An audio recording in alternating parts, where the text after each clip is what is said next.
Oral questions by members. House Leader of the Official Opposition. Yesterday, in this House, the member for Burnaby North, whom the Premier appointed as Parliamentary Secretary for Labour, once again made highly offensive comments, some of which she has apologized for, none of which she has withdrawn. It is never acceptable to make the comparison she made between the role and speech of the opposition and the horrors of the Holocaust. Furthermore, her disparaging remarks about our democratic process and her belittling of the official opposition for doing our parliamentary job in holding government accountable were entirely unacceptable. What makes this situation even more egregious is that members of the Premier's cabinet and his caucus, including the Minister of Social Development and Poverty Reduction and the Minister of Water, Land and Resource Stewardship, actually applauded her prepared remarks and even encouraged her to continue speaking. British Columbians find the comments made by the member for Burnaby North extremely hurtful, and they need to know that the Premier of British Columbia condemns them. So my question for the Premier today is, will he do that today and unequivocally condemn these words and actions and demonstrate that such behavior has no place in his caucus, this chamber, or our political discourse? Premier.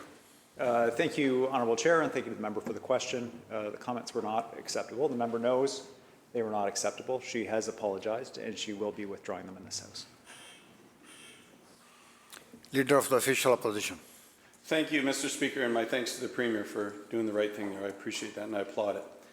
On another note, Mr. Speaker, once again we see a huge gap on another issue between what the Premier and government are saying and the terrible results that British Columbians are seeing when it comes to government and their outcomes. Never has this been more true than in housing. 6 years of NDP action on housing have produced the worst results in the country. The average home in Vancouver will now eat up 96% of a typical family's income if they wanted to purchase a home, making it the least affordable housing market in the country. But sadly, it gets worse than that. We actually have the most unaffordable housing in North America, according to a recent report from RBC that points out that a family now needs in Vancouver an income of over $250,000 just to afford a home in that city. And if you're a renter, you're also worse off than anywhere else in the country because rents are up over $4,000 per year under this NDP government. So to summarize, after 6 years and 2 election campaigns promising more affordable housing, NDP housing policy is an absolute abysmal failure by every metric. So given this Premier's own disastrous record as a housing minister, can anyone possibly believe that doing more of these NDP government policies is ever going to actually provide the relief on housing prices and sky-high rents that British Columbians face every single day?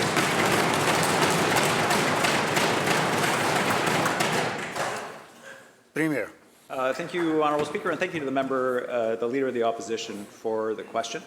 The RBC report that he references is an important one. We know that British Columbians are struggling across the province with housing affordability issues. It doesn't matter if you're trying to get into the housing market or if you're trying to find a place to rent. And that's why our government has taken unprecedented action to address this issue. From the very most affordable housing for people living on disability, on social assistance, social housing, opening thousands of units across the province, to expansion into doing work on middle-income housing, housing for people who otherwise earn a decent income through the Housing Hub initiative. The member knows that the RBC report talks about rising interest rates and the impact that has had on British Columbians in terms of the affordability of their mortgages, which is devastating for many families, and the impacts of inflation that have been felt, global inflation that have been felt here in British Columbia, impacting on our construction market. We are taking on the housing issue head on, and the member may not recall, but when they were on this side of the House, we were on that side of the House, we insisted over and over that they take action on housing affordability, and they said, Don't worry, the market's going to take care of it. Don't worry, market's going to take care of it. When we had a bill in front of this House on the fact that we added 100,000 people to this province last year, record growth in our population, placing strain on housing to compel municipalities to build the housing that we need, the opposition voted against it before they voted for it. So they need to figure out what they would do on housing. We know what we're going to do on housing, which is everything we can to ensure affordability for British Columbians.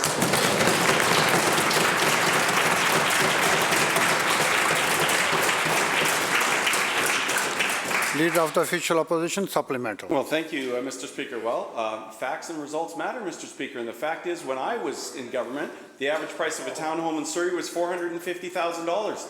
Today, it's over $1 million after 6 years of the NDP government. Great result. The clock is ticking, and we're almost at the end of the Premier's vaunted 100 days. But instead of better results, what do we see? Nothing but vague announcements and press releases.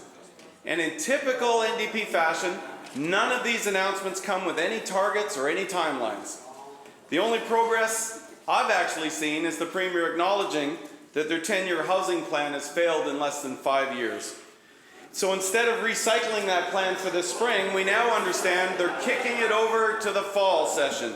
Because apparently this Premier needed to hire a high-priced consultant in the form of the former Mayor of Victoria, Lisa Helps, who, to the best of my knowledge, had disastrous outcomes in housing policy in Victoria, and as far as I can see, hasn't spent 5 minutes in any significant portfolio in the private sector, certainly not in housing, not in any other sector that I can identify. And now, after 6 years, the current housing minister says, and I quote, "In 2 years, we are not going to solve the housing crisis," end of quote. So, 8 years of excuses and delays are unacceptable. Given this Premier and government's track record, given his own track record as housing minister, creating the most unaffordable housing in North America, will he at least acknowledge today that what they have been doing have produced none of the results that everyday British Columbians would expect and demand from a government that repeatedly makes the promises?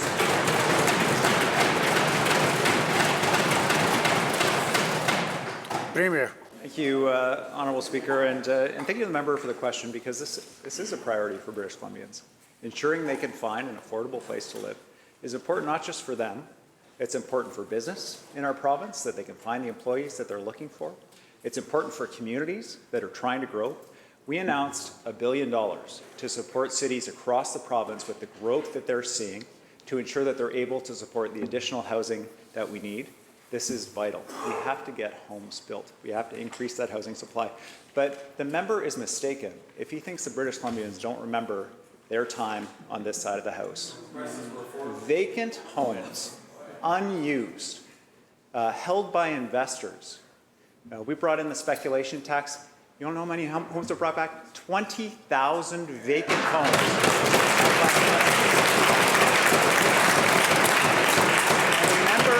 On that side of the House, I want to hear him stand up and say that he wouldn't repeal that tax. He has spoken out again and again against that tax that opened vacant homes for British Columbians to be rented to them. Does he stand for investors, or does he stand for British Columbians looking for affordable housing? Because his government helped create that housing crisis, then he went to profit from it in the private sector, and now he's back.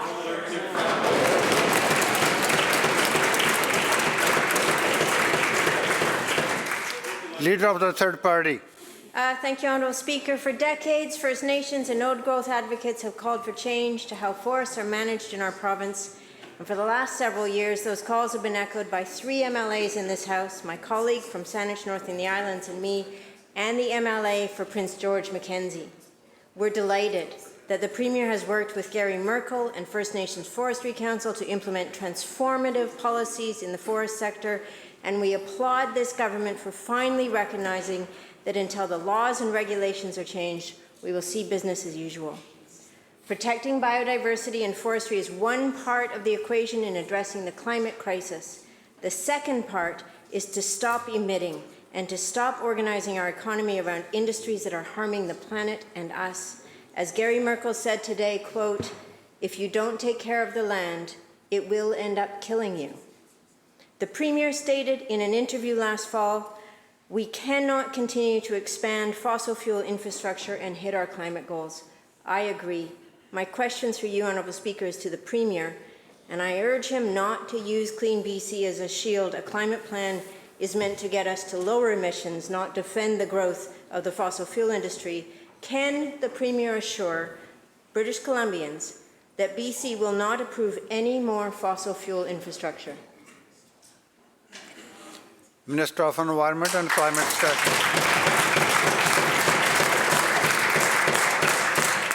Thank you very much, Honourable Speaker, and thank you to the member for her question and her sincere concern about climate change. I will say, however, that when our government developed Clean BC with the members of the third party, and when we presented Clean BC to British Columbians as a comprehensive plan and roadmap to reduce emissions in communities, in homes, in industry, in transportation, we didn't develop that to be a shield.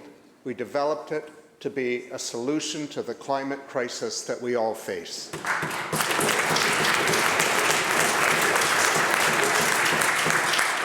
I've said in this House many times, and my colleague, the Minister of Energy, Mines and Low Carbon Innovation, has said the same thing. We have a plan in the roadmap. We have a clear commitment to emission reductions of 33 to 38% in the oil and gas sector. We have a clear commitment to reductions in other industries.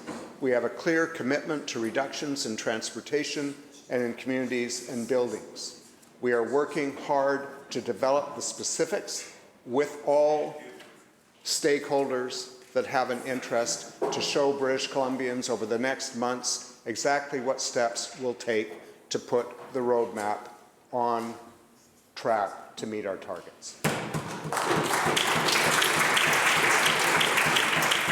Leader of the third party, supplemental. Thank you, Honourable Speaker. I appreciate the Minister of Environment answering the question I put to the Premier and doing exactly what I asked him not to do, which was use a climate plan as a shield. The Clean BC accounted for half of LNG Canada's Phase 1 emissions. Half. Doesn't even account for all of Phase 1 emissions. The BC government has long insisted that emissions from LNG somehow will fit into BC's climate targets, but the Premier, the Minister of Environment, and members of Cabinet know, they know that Phase 2 of LNG Canada does not fit into Clean BC, let alone the other 4 LNG projects that are currently being proposed in this province. This government uses Clean BC as a way to insulate themselves, and it must come to an end because decisions need to be made that shape the future of this province and this planet that we all live on. Having airbags in my car, Honourable Speaker, does not make it safe for me to drive off a cliff. Having a climate plan does not absorb a massive increase in greenhouse gas emissions. It doesn't work that way. We need a paradigm shift in our energy sector if we have any chance of meeting our targets. My question through you is to the Premier. When can we expect the Premier to make a clear commitment to British Columbians that there will be no new fossil fuel infrastructure projects in this province? Minister of Energy and Mines.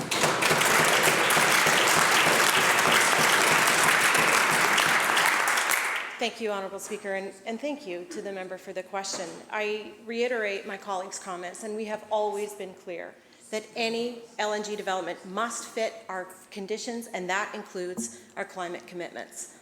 But beyond that, Mr. Speaker, and the future ahead of us, the plans that we have, the policies we have, is the action that we're already taking. And so let's not forget the broken system of fossil fuel subsidies that the old government refused to take a look at or take any action on. We've tackled that royalty system head on with the first comprehensive review in nearly 30 years, ensuring that it fits with our climate goals and that it provides a fair return to British Columbians. And so as a result, we eliminated the largest fossil fuel subsidy in British Columbia.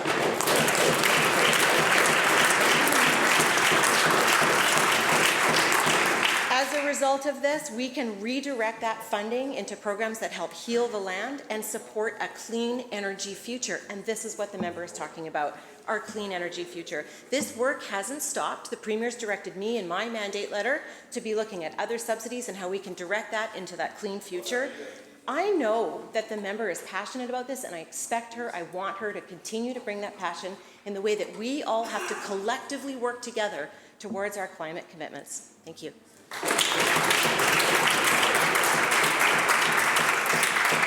Member for West Vancouver Capilano. Thank you, Mr. Speaker. The Premier hasn't just failed to help middle-class families with housing.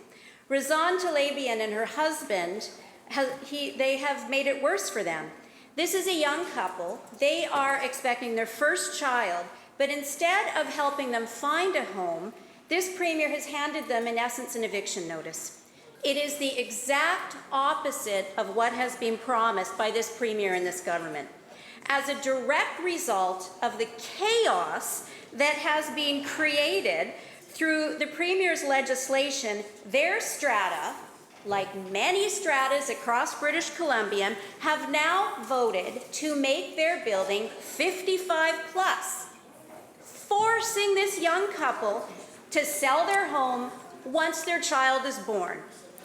Just last month, Mr. Speaker, the Premier was asked directly about stratas that are voting to convert to 55 plus, and he said, and I'll quote, "It's not really a loophole. This is potentially actually good news," unquote. So to the Premier, how many families are being evicted because of this ill-thought-out Premier strata chaos, and why should Razan and her husband lose their home just for starting a family?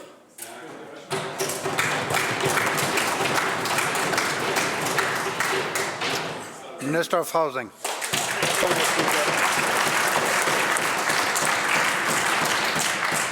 Honourable Speaker, certainly it's a difficult situation for this family. It's a situation that doesn't happen very often, but when it does, it's a major concern. Honourable Speaker. Members, continue. Thank you, Honourable Speaker. When the changes were made, it was to ensure that we have more units coming online for people to rent. Young people wanting an opportunity to be able to rent into buildings. They have to rent somewhere else and help they sell the place, I guess. Minister will continue. Thank you, Honourable Speaker.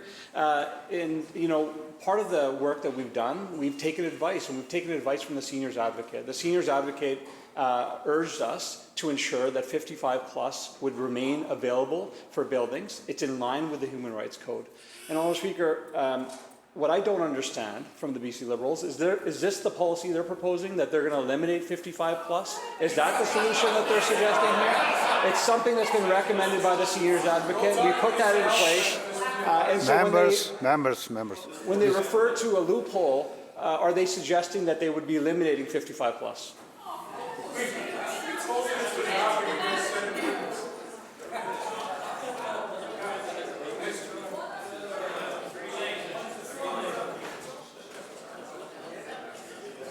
Member for Kamloops North Thompson. Well, thank you, Mr. Speaker. Let's look at some other failed housing initiatives that this Premier has brought forward. We've just heard the example around the stratas. And Mr. Speaker, the Premier can try to pretend otherwise, but he knows that his much touted housing HUD model has been a massive housing flub, in fact. We've raised concerns before about the Olympic Villas in Merritt, which received a $17 million low-interest loan from this government. The response from the Premier didn't quite like those questions being asked, so instead we got sent a letter that only can be summarized as admonishing and somewhat trying to intimidate any future questions coming forward. But more important than that, Mr. Speaker, what this letter actually did, it committed in black and white, signed by the Premier, then the Housing Minister, that the most expensive rent in that housing project was going to be $1,650 a month. It says it right on page 3. So you can imagine the shock when we read in the news that Olympic Villas is now charging $2,400 a month for rent. More than $750 a month more than this Premier promised in writing would happen. So it begs the question, not only why did the Premier spend the $17 million of tax dollars this way, why has there been absolutely no oversight on these types of projects to deliver what they're actually supposed to be delivering?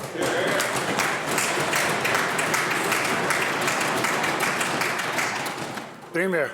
Well, thank you, Mr. Speaker. Now, this member stood up in this place and made some very serious allegations about this particular project previously, and I wrote to him as housing minister at the time.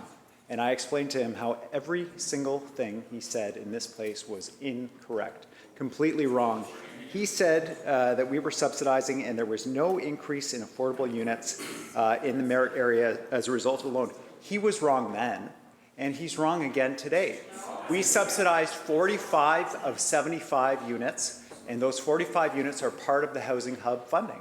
Now, it's quite possible for the remaining 30 units that the rents are up. We've seen significant inflation, but for the Housing Hub commitment, it was for 45 of 75 units. And the member, I asked him to apologize, actually, to the developer of the project who worked closely with the province to deliver affordable housing in the Merritt area that was badly needed. I don't think that ever happened.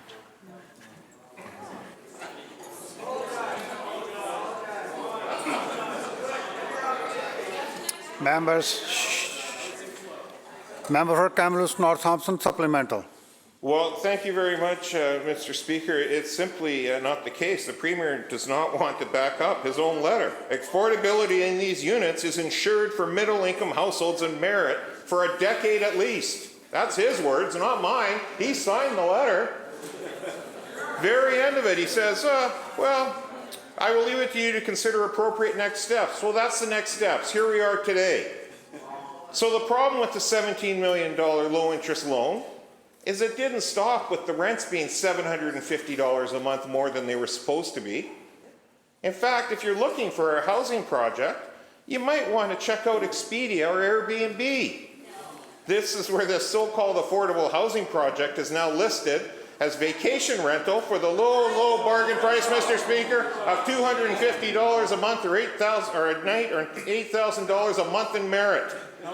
It's no wonder this Premier is so quick to try to not have any more questions answered. Because not just this project, it's a wide range of them. Again, why is this Premier's $17 million so-called affordable housing project being listed on Airbnb for outrageous prices and actually have rents $750 a month more? Where is the oversight of BC Housing? I guess we know why there's a forensic audit going on.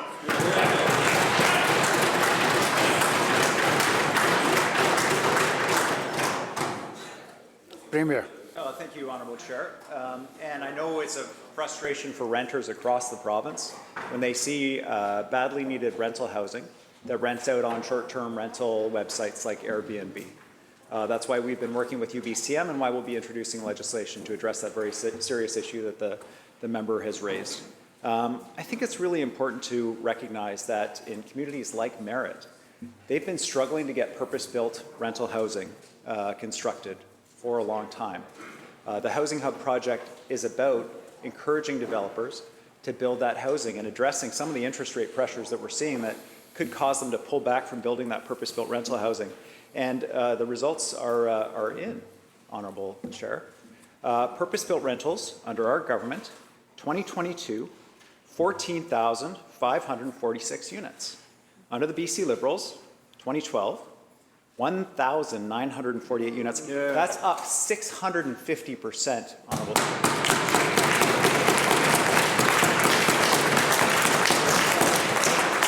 Now, I am glad that the member brought that to my attention. Absolutely, we will look into that issue.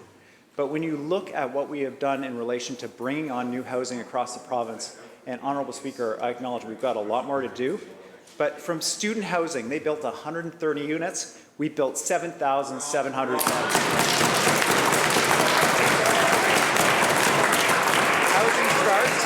Housing starts. Members, please. Housing starts when the Leader of the Opposition was the Finance Minister. 27,465. Housing starts 2022, our government, 46,721, up 70%. There is a difference. a difference between their approach to housing and ours. Theirs is about speculators and investors, and our side is about housing British Columbians.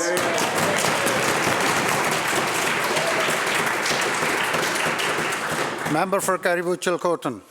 Well, sadly, Mr. Speaker, the answers that we're receiving today are of absolutely no comfort to the residents of this province dealing with the rising cost of our housing.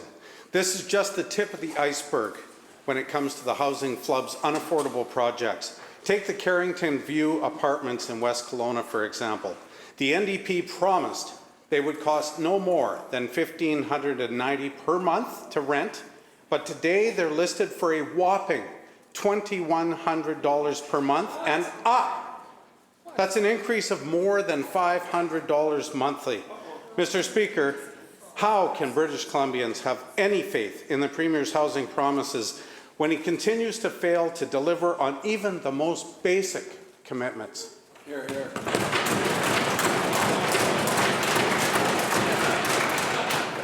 Premier. Thank you, Honourable Speaker. I'm happy to look into the member's allegations. I'll say this. We have allegations often raised by the opposition, especially on the housing file, and we look into them.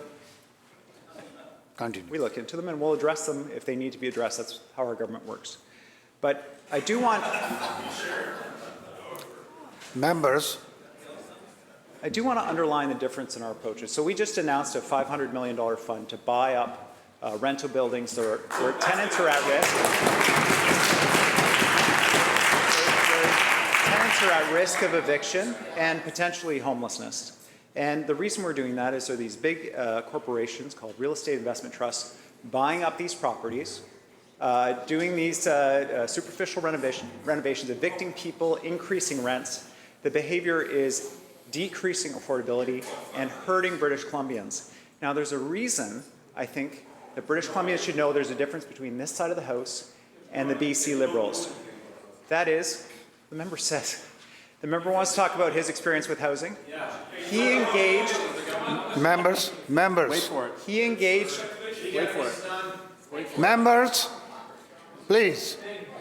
He thinks this activity is great. Yeah. He thinks it's wonderful. And the reason he thinks it's great is that is exactly what he did in Calgary and Edmonton. And you don't need to take my word for it. Take his word for it. Talking about his work with a partner. Quote, "We together set up a joint venture and started acquiring apartment buildings in Calgary and Edmonton and renovating them, fixing them up, and then selling them off."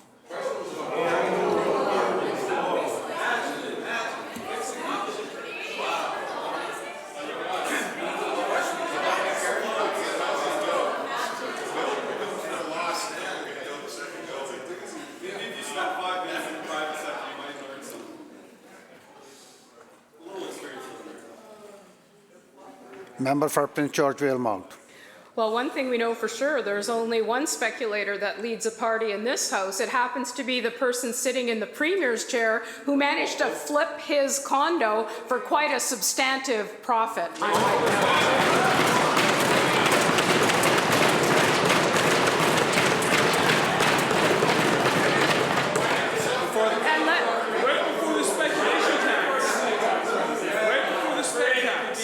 Members, only one members. Let the member ask question one at a time. Obviously,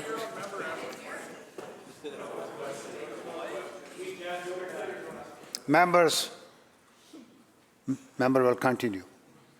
Well, thank you, and I'm happy to point out that that occurred just before the speculation tax was actually enacted here in British Columbia. Let's also correct the record for the Premier's sake on a few things.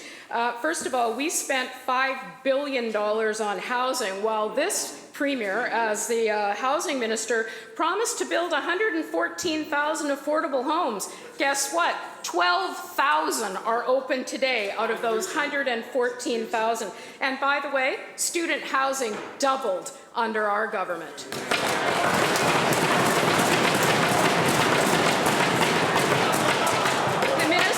The Premier might... Members, The members, Premier might members. think that's funny, but what we know British Columbians understand, 6 years, 2 terms, and under this Premier's leadership as the Housing Minister, it has been nothing but an abysmal failure.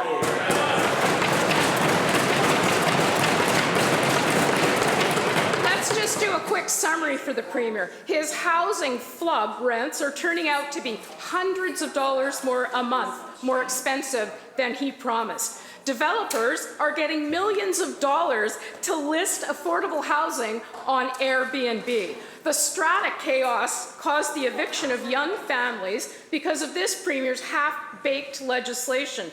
And the Housing Minister had to delay his recycled housing plan until the fall, just adding to a pile of broken promises. It is absolutely no wonder that middle-class families in British Columbia have zero faith in this Premier to deliver on a housing promise. So, will the Premier just get up today and finally admit that he is part of the problem when it comes to the affordability crisis, and it has exploded under his watch?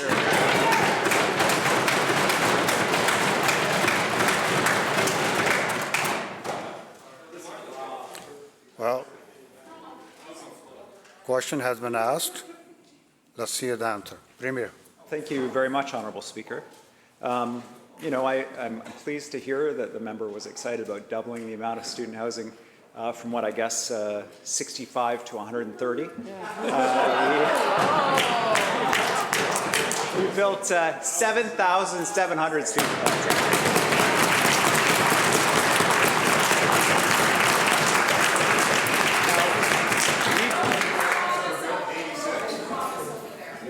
We do have a serious housing issue, Honourable Speaker. We have created an economy that works for everybody. It's attracting people from other provinces, from other countries around the world in record numbers. 100,000 people last year. We're setting records the first 2 quarters of this year because people are excited to live in BC. But we have to build housing for Members, don't get excited. Please, carry on. I make absolutely no apologies for changing strata rules to make sure that people can rent out vacant units. That's an important thing. When you have a housing crisis, every single scrap of housing counts. But I do take some exception to the member's suggestion around speculation in real estate. I mean, they're housing critic, flipping houses. The leader of the opposition,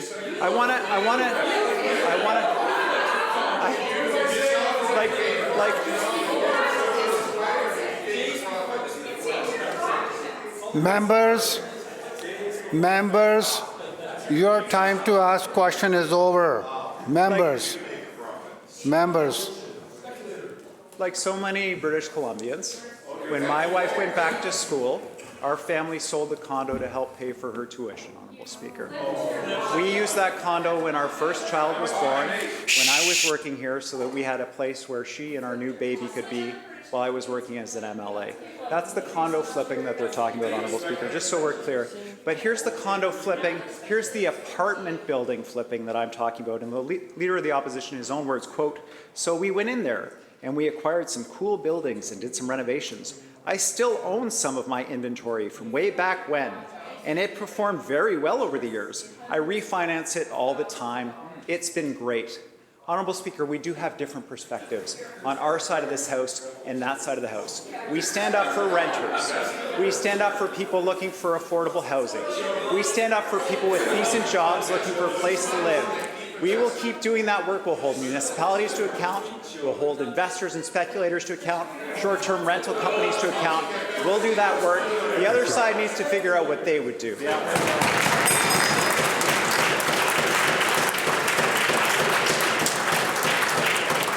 The bell ends the question period.